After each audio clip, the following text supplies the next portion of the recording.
covering all conversation, from dating to getting revenge on your exes. This is Talking Points with Shabazz Davis on World Improv Network.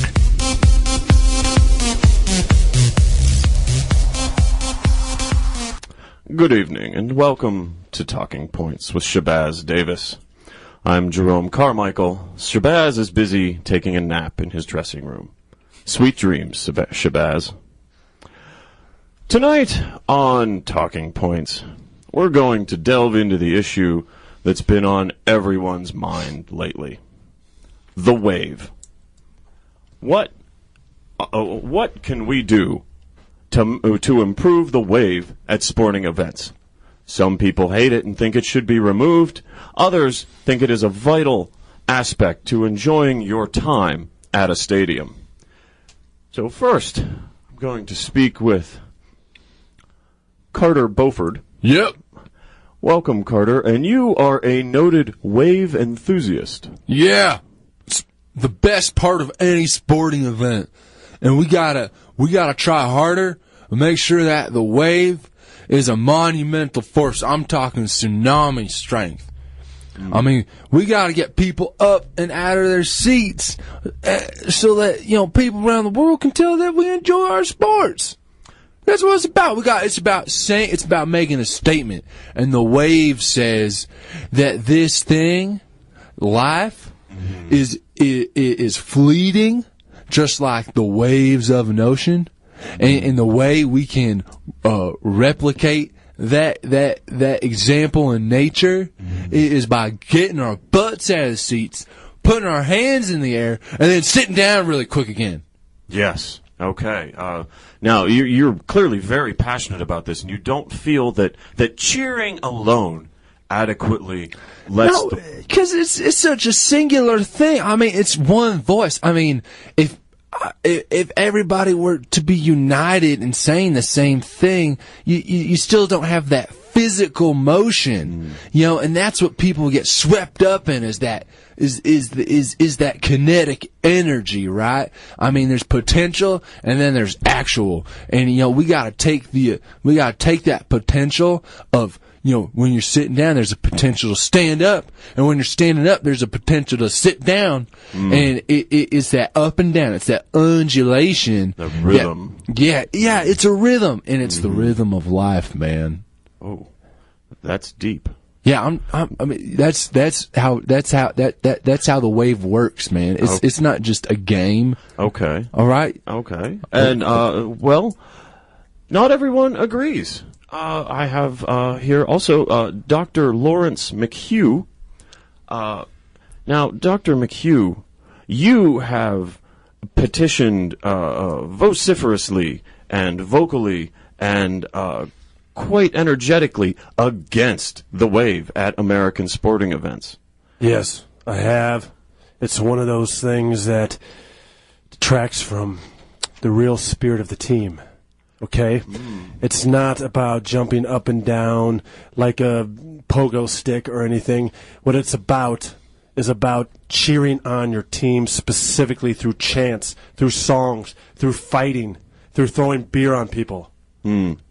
So you feel that the motion, that the action of the wave detracts from the team performance itself? It's complete wasted energy.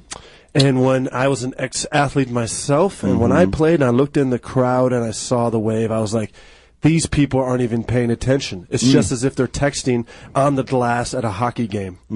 It's the fans are making themselves more important than the athletes on the field. It is absolutely insulting and moronic because the focus... And narcissistic. And narcissistic, exactly. Especially when you have 80,000 people in unison going around every 30 seconds up and down versus 80,000 people cheering or fighting or throwing beer on each other.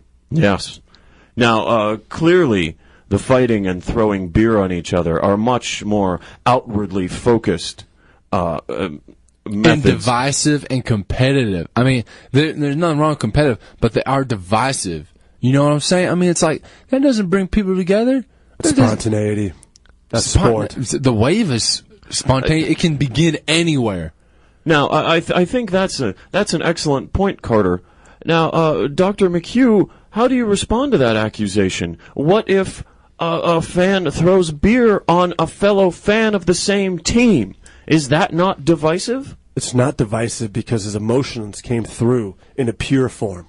And they're both supporting the same team. It just happens to be that one emotions was a little bit misguided. And my studies show that those fans typically will never fight each other because they have the same common bond, which is the best for that team. Now, your studies have been featured on, in scientific journals, in Sports Illustrated, and on several episodes of Outside the Lines. Now, Carter, are you familiar with these studies? Yeah, I'm very familiar with these studies, and there are plenty of contentious points. Like, one, that study that was published in Sports Illustrated, that was under the guise of a wet T-shirt contest. So, of course, pouring your drink on somebody else is going to be, oh, that's fun and stuff. But that hardly ever happens. So you fundamentally disagree with Dr. McHugh's liquid hurling hypothesis. Absolutely, because I'm telling you, it's just it's not narcissistic for a group of people to be doing something together. You have to think about it this way. That study that he talks about in Sports Illustrated was during the annual spring break wet T-shirt season. Okay, that runs every 2 weeks, just like any other sporting league.